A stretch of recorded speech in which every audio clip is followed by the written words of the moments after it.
Now, on to our next lead story, and which is a little bit more interesting. According to the Amnesty Notre International, prochain sujet est beaucoup plus intéressant. Selon Amnesty International, seuls 10 pays, dont 5 pays africains, accueillent les réfugiés du monde entier.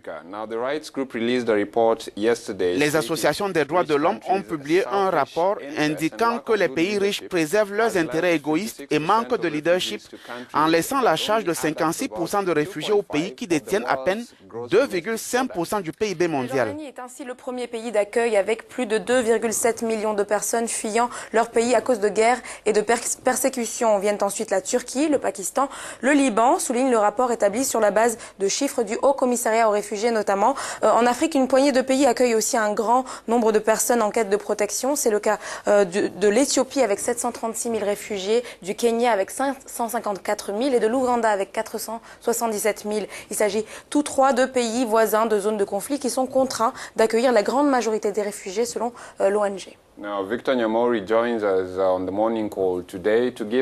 avons pu joindre Victor Nyamori de Amnesty International.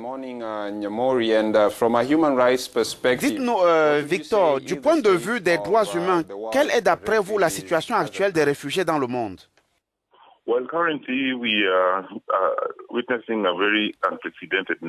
Actuellement, nous faisons face à un nombre incroyable de personnes en déplacement et des réfugiés en particulier. Nous parlons d'environ 65 millions de personnes déplacées et les réfugiés comptent pour près de 20 millions. Si vous lisez le rapport que nous venons juste de publier, ce que nous constatons, c'est que dans la plupart des cas, les réfugiés ne sont pas les bienvenus dans les pays où ils sont censés trouver refuge.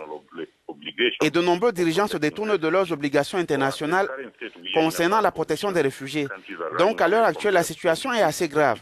Les pays fuient leurs responsabilités, ils ne respectent pas le droit international et ils mettent en danger la vie de nombreuses personnes de leur position. Vous demandez aux pays d'accepter les réfugiés, mais certains évoquent leur incapacité à les accueillir et d'autres la question du terrorisme. Comment pensez-vous les inciter à accepter les réfugiés?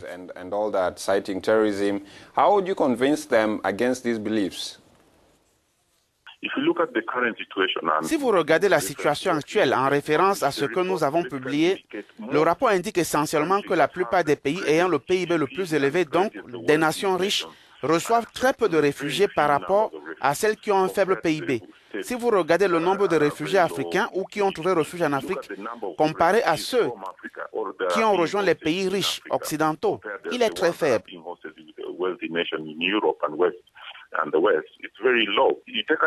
Par exemple, l'Éthiopie qui accueille plus de 700 000 réfugiés par rapport au Royaume-Uni qui accueille juste quelques milliers de réfugiés. Et si vous regardez les indicateurs du PIB, l'Éthiopie n'est pas nantie et le pays a du mal à prendre en charge les réfugiés. Par rapport au Royaume-Uni et autres pays occidentaux qui ont les moyens et la capacité de prendre en charge les réfugiés. Donc notre appel vise fondamentalement à demander aux États de prendre leurs responsabilités. Et nous réclamons un nouveau mécanisme dans lequel, si les réfugiés atteignent un certain nombre, ces pays devraient offrir des possibilités de réinstallation et autres moyens de transfert vers d'autres pays.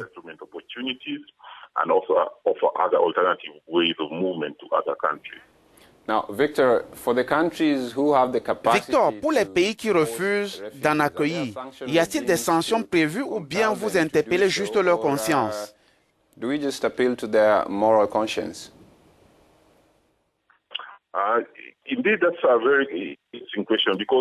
C'est une question très intéressante parce que lors de la 71e Assemblée générale de l'ONU, on a cherché à obtenir des engagements. Malheureusement, durant les négociations, ce sont les mêmes pays qui ont rejeté l'idée d'engagement dans le document. Donc, impossible de les tenir responsables. Tout ce que nous avons pour l'instant, c'est la déclaration de New York, qui est juste un rappel des législations antérieures sur les réfugiés. Mais nous attendons avec impatience 2018. Ainsi, quand les engagements seront pris envers les réfugiés et les migrants, vous pourrez brandir les documents prouvant la responsabilité des pays s'ils ne répondent pas aux attentes des réfugiés de manière efficace.